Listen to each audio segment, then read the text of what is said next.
Welcome back.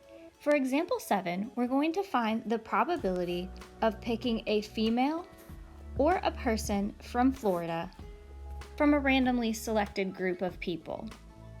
So we want to first total the columns and rows because the totals are not given. So the total number of people from Florida is 12.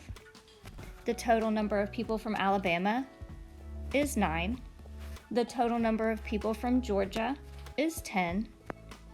Then at the bottom, the total number of females is 21. The total number of males is 10. And what we should see here is that the total for both the rows and the columns should be the same, and it's 31. So there are total 31 people in this survey. We're going to randomly choose a person, and we're going to find the probability that the person is a female or from Florida, okay? So this is overlapping. Females are here,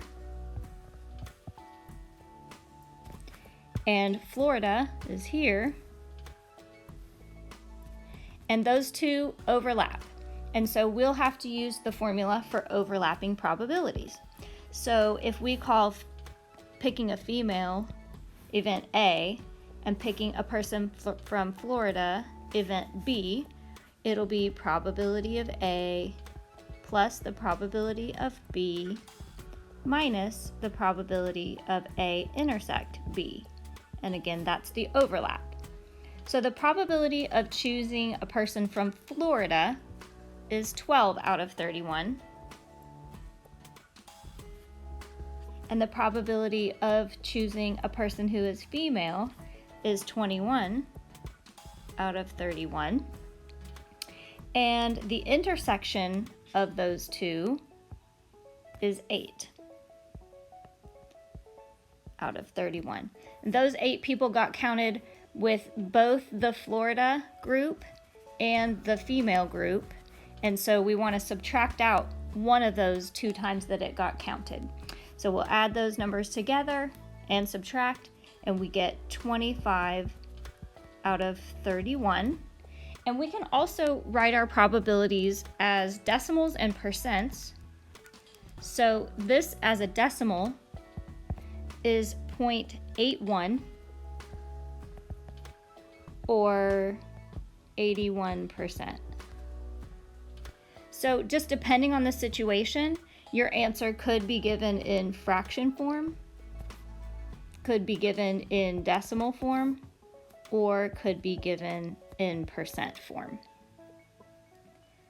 In example 8, we'll be rolling 2 dice, and I would recommend you refer to your reference sheet. I have written down the dice table to the right here, and so we'll look at that. So we're rolling 2 dice, and we're looking for the probability that the event is even, sum, or greater than 10. So even sum numbers, that's going to be 2, 4, 6, etc. That's half of the numbers in the table, or 18. So 18 out of 36. And then we'll add the sums that are greater than 10. So greater than 10 does not include 10. So that's 1, 2, 3.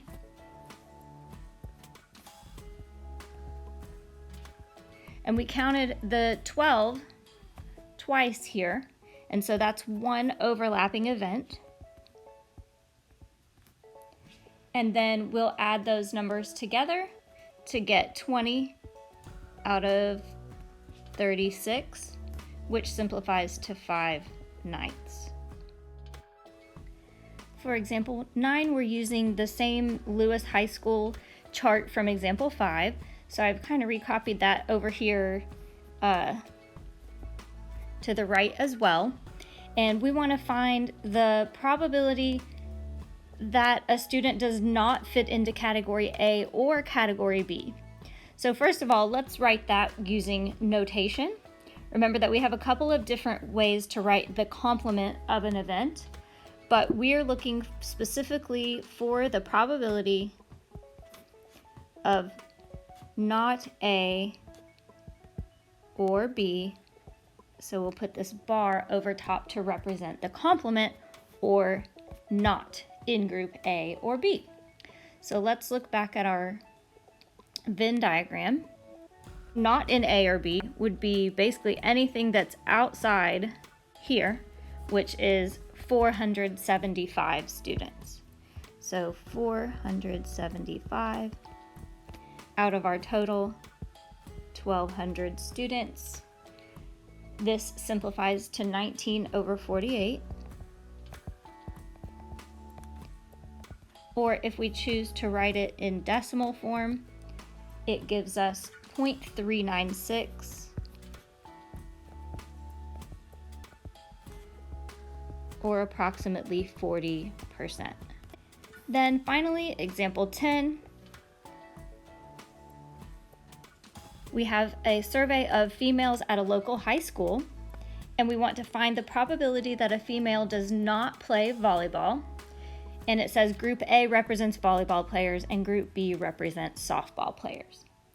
So we're looking for the probability of not A. So that's anything outside of A. So 33 plus 395. And the total number of players, or I'm sorry, the total number of females that would be, we'll add 395, 33, 4, and 22 to get 454 total. So 33 out of 454 total females plus 395 out of 454. And that this is not overlapping, we're just totaling up all the things that are outside of A. And so we get 428 out of 454. In simplified fraction form, that's 214 out of 227. If I round that to a decimal, I get 0.943, or approximately 94% of females do not play volleyball. Now it looks like you're ready to get started on your practice. I have a couple of tips and a quick example for you. First of all, or means add. So for all of these probabilities, if it says or, you're going to add the probabilities for each separate event to find the probability of the compound event. And if they're not mutually exclusive, you need to subtract the overlap if you can't clearly see the overlap using the Venn diagram or the table. If you look down below, you have some problems that involve choosing a card or rolling dice, and we have provided a reference sheet for you, so use that reference sheet if you aren't sure about what cards are in a deck of cards or how many cards of a certain type there are. Number 3, it says you get doubles. Doubles just means that both dice have the same number facing up when you roll them. So a 2 and a 2, or a 5 and a 5. That's what doubles means. And then at the bottom here, we have an example where we have to fill in our own Venn diagram. So I made an example that's a similar setup just to give you some tips about that problem. So if you'll look at my example, it says Mrs. Teacher has 60 students in her class. 34 students ride the bus, 26 students are 9th graders, and 15 of the 9th grade students ride the bus. So what I would like to do here is use a table to organize my data. And I've set up a blank Venn diagram and a table for myself. But basically, I've got students who ride the bus, and it's inferred that out of the 60 students, if some of them ride the bus, then some of them do not. So one side of my table is going to represent riding the bus and not riding the bus. And then I have 26 students who are 9th graders, and so it's inferred that there are other students who are not 9th graders. So I'm going to put 9th and not 9th. And that would include all of the other students that are not in 9th grade. And so the total number of students in the class is 60. So that will go in the bottom right corner of your table, and that's your total. 34 students ride the bus. So in this bus row, the total will be 34. And 26 students are ninth graders. So in this ninth grade column, the total will be 26. And then 15 of the ninth grade students ride the bus. So this is an overlap where both categories are happening at the same time. So 15 students will go here in that overlapping position. And then we can use subtraction to find the differences. 60 minus 26 at the bottom will give me 34.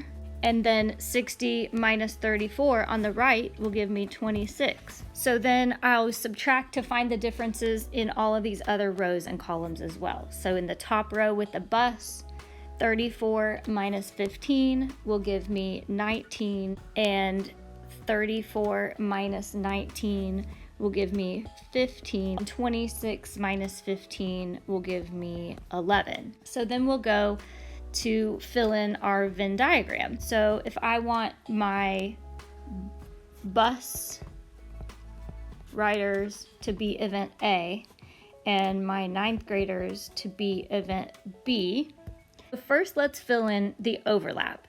The bus riders that are also ninth graders. There are 15 of those, so those will go in the middle. The other bus riders that are not ninth graders will go on the left. So that'll be these 19. And then on the other event, those are just the ninth graders, and we're looking at ninth graders that are not bus riders, and that's these other 11 students here. After that, we'll find out how many students are not bus riders and not ninth graders, and those will be the other students in this universe of our sample space, and that is these 15 leftovers. So those will go on the outside, and then we just want to double check that 19 plus 15 plus 11 plus 15 does indeed equal 60. Then after that, we'll find the probability of a couple of things just to practice. So the probability that a student is a ninth grader and a bus rider. So that would be the overlap of the two, or the intersection of the two, and that's 15 out of 60, or 1/4, or 25%. And then the probability that a student is a ninth grader or a bus rider. This is an overlapping situation, meaning that they're not mutually exclusive. So we'll need to find each probability and then subtract that overlap that we found in the previous problem. So a ninth grader is going to be 26 out of 60. A bus rider is going to be 34 out of 60. The overlap of those two is 15 out of 60, and I'm leaving it as 15 out of 60 rather than the simplified form because we want a common denominator so that we can add those easily. So that gives us 45 out of 60, which is 3/4 or 75%. Now you're ready to practice on those two practice pages at the end of your resources for today, page 3 and 4. Good luck!